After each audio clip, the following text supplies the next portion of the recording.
The first president of the United States. They taught us that since we were little kids. It's wrong. In 1781, the United States finally got the British to agree to get out of America.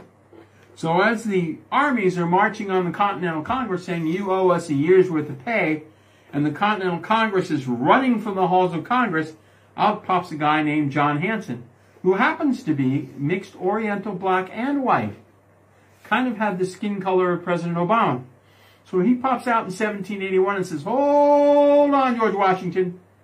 Let me personally pay your soldiers. So he has a couple of people working for him, go down in the basement, and they bring up these chests full of silver. And he paid the Continental Army off, and they were all happy, and the Continental Congress stopped running, Thomas Jefferson and the rest of them, and they came back, and they made him the first president of the United States in 1781. He set up the post office, the presidential seal, all kinds of things. Isn't it fitting in a nation of immigrants that our very first president would be Oriental, black, and white? Again, his name was John Hanson.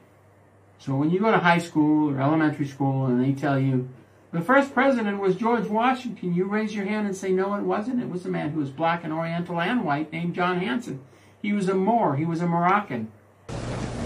George Washington was the 9th president, and all of them was Moors, and their symbol was what? Come on, Come on, keep on. Here, was a cherry tree. So the code is George Washington chopped the cherry tree down. That's when they switched signals. I'm so tired of people saying, well, it was just the white people, white people, white people. No. No. Why are we intentionally leaving others out? There are black founders. And I want you to also recognize why you're not going to find information like this in your school books. Why? Because it will liberate you.